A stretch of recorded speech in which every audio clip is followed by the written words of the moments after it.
ერნესტ ჰემინგვეი რაღაც გათავდა. ძველად ჰორტონს ბეი ხე-ტყის წარმოებით იყო განთქმული. სახერხი ქარხანა ტყის პირას ჰქონდათ მოწყობილი და ვეებერთელა ხერხების წივილი ყველა მცხოვრების ყურსას წუდებოდა. ერთ წელიწადს უცებ მორები გაწყდა და სახერხი აღარაფერი დარჩა. ტბის უბეს ხე-ტყის კარჭაპები მოადგა და ეზოში დალაგებული ფიცრები სულ გაზიდა. მუშებმა დიდი ქარხნის მანქანა მოწყობილობანიც გამოზიდეს და ერთ-ერთ კარჭაპს დაუდეს. კარჭაპი მძიმედ გაშორდა უბეს და გაშლილ ტბაში შევიდა. თან წაიღო ორი უშველებელი ხერხი, პატარა ურიკები, რითაც მორები მოჰქონდათ ხოლმეწრიულად მბრუნავ ხერხებთან, ლილვები, ბორბლები, ამძრავი ღვედები და რკინის ნაწილები. ეს ყველაფერი ზემოდან დააყარეს ფიცრებით მაგრად დატვირთულ კარჭაპს, ბრეზენტი გადააფარეს და ბაგირი გადაუჭირეს. მერე ანძები გაშალეს და ტბის სიღრმეში შეიყვანეს. თან გაატანეს ყველაფერი, რითაც ქარხანას ქარხანა ერქვა, ხოლო ჰორტონს ბეის ქალაქი.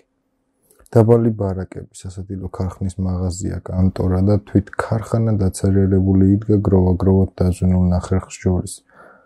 რასაც უბის გასწვრივ მთელი რამდენიმე აკრი ჭყანტოპი დაეფარა. 10 წლის შემდეგ ქარხნისაგან აღარაფერი დარჩა, გარდა კირქვის ჩამონგრეული საძირკველისა, რომელსაც ჭყანტობის ბუჩქნარში შენიშნავდი. ახლა სწორედ ამ ბუჩქნარის გასწვრივ მიაცურებდნენ ნავს ნიკი და მარჯორი. ისინი უბის მახლობლად თევზაობდნენ, საცა ქვიშიანი მეჩეთში ერთბაშად 12 ფუტის სიღრმეზე ეშვებოდა, ჩამოქებულ წყალში. სადაგზა თევზაობდნენ და თან კონცხისკენ მიცულებდნენ, რათა იქ მთის კალმახის დასაჭერად ღამით ანკესები დაეტოვებინათ. აგერ ჩვენი ძველი ნანგრევებიც ნიკ უთხრა მარჯორი. ნიქს ნიჩბები არ გაუჩერებია, ისე გახედა მწვანე ხეებში გამომძირალ თეთრ ქვებს. ო, აგერ არის, მიუგო მან. ეგ რომ ქარხანა იყო გახსოვს? კითხა მარჯორი. მახსოვს, პასუხა ნიკმა. ციხის ნანგრევებს უფრო ჰგავს, თქვა მარჯორი.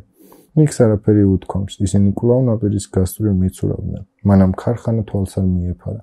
მერე ნიკმა უბისკენ მიაბრუნა ნავი. ერთხელაც არ დაუკაჩავთ, თქვა მან. მაშა, მარჯორი ანკესის ტერს მისჩერებოდა, ლაპარაკის დროსაც კი არ მოუშორებია თვალი. უყვარდა თევზაობა, ნიკთან ერთად უყვარდა თევზაობა. ზედ ნავთან კალმახმა გაიდგა ფუნა. ნიკი ცალ ნიჩაბს დააწვა და ნავი შეეტრიალდა. ანკესი თევზისკენ მოაქცია, როგორც კი კალმახის ზურგმა წყალზე გაიერვა. ლიფშიტები შურდულივით გაიფანტნენ. ვიზი აშხაფუნეს წყლის ზედაპირი გეგონებოდა ვინმე მპეშვით საფანტი მოიქნიაო. ახლა ნავის მეორე მხარეც გაიდგა ფუნა სხვა კალმახმა. საკვებს ეძებენ, თქვა მარჯორი. ანკეს კი არ ქაჩავენ და მიუგო ნიკმა. კვლავ შეატრიალა ნავი, რათა ანკესების ანადიროდ გამოსული კალმახებისათვის მიეშვირა. მერე კი კონცხისკენ დასწრა.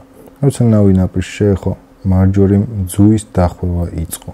ნავის სილნაზე შეაცურეს და ნიკმა ქორჭილებიანი ვედრო აიღო. ქორჭილები ვედროში დასრიალებდნენ. ნიკმა ხელი ჩახო, სამი ქორჭილა ამოიყვანა. თავები წააწყვიტა და ქერცლი გააცარა. მარჯორი კი ისე ურევდა ხელს ვედროში. ბოლოს იმანაც ამოიყვანა ერთი ქორჭილა. თავი მოგლიჯა და გაქერცლა. ნიკმა მის თევზს დახედა. მუცლის ფარფლს ნუ მოაცლი, უთხრა ნიკმა. საქმიერად სულ ერთია, მაგრამ მაინც ფარფლიანი ჯობს. გაქერცლილი თევზები ნიკმა ბოლოებით წამოაგო ანკესზე. თითო ძუაზე ორ-ორი ანკესი იყო გამობული. მარჯორიმ კვლავ წყალში შეაცურა ნავი. ანკესის მკედი კბილებით დაიჭირა და ნიკს გახედა, რომელიც ისევ ნაპირზე იდგა. ხელში ანკესი ეჭირა და უსტიდა, როდის გაილეოდა კოჭაზე ძუა. მგონი სწორია არა? გასახა ნიკმა. ჩაუშვა, კითხა მარჯორიმ და მკედი ხელში დაიჭირა. მინდი, ჩაუშვე. მარჯორიმ ჩაუშვა და თვალი გააყოლა, როგორც ჩაიძირა საქმიერებით წყალში.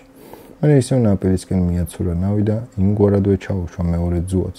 ანკესის ტარებს ნიკმა მძიმე ჯირკვები დაადო სათითაოდ და გაამაგრა. გვერდებიდანაც უფრო მომცრო ჯირკვები მიაწყო, რათა არ ეყანყალა. მერე უკანვე გადმოახვია ძუა კოჭაზე და ანკესები დაჭიმა.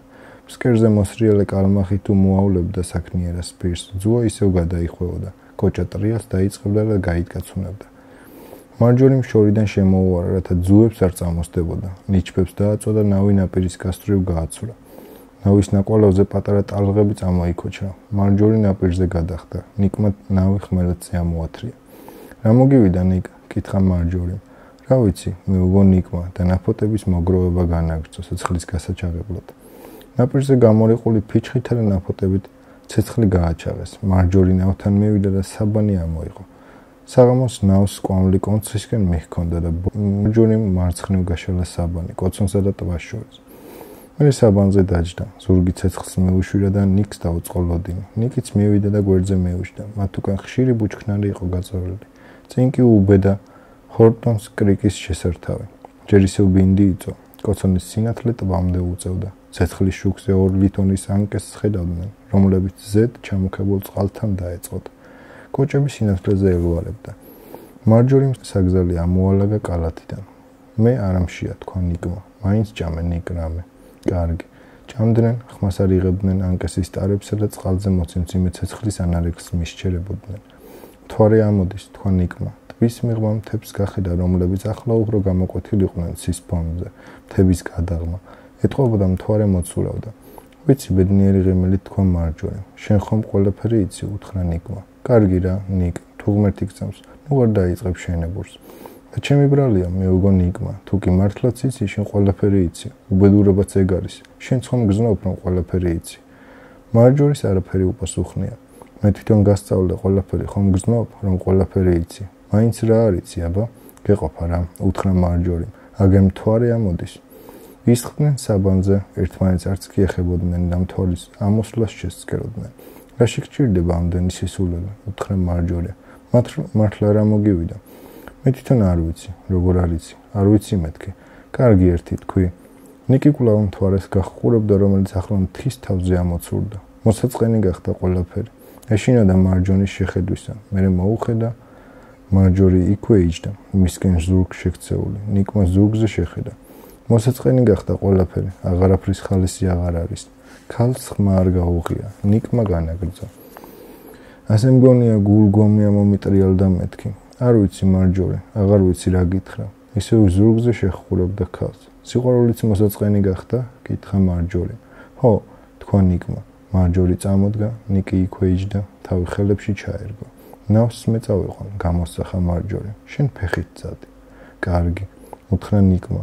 დაიცა, ნავს წყალში შეგიცურებ. არ მინდა, უთხრა ქალმა. თავქვე დაუყო მთვარით განათებულ უბეს. ნიკი უკანვე შებრუნდა და პირქვე ჩაემხო საბანზე, ცეცხლთან. ნიჩბების ტლაშუნი ესმოდა. დიდხანს იწვა ასე, მანამ ბუჩქებიდან გამოსული ბილის ფეხის ხმარ გაიგონა. იქვე იწვა. წავიდა, კითხა ბილმა. ხო, უპასუხა ნიკმა, რომელიც ისევ საბანში დავჩარგული იწვა. სცენა გაგიმართა? არა, სცენა არ გაუმართავს. შენ როგორ ახარ? ო, მომშორდი რა ბილ, ცოტა ხნით მომშორდი. ბილმა სენდვიჩი ამოიღო საგზლის კალათიდან და ანკესებისკენ გასწია.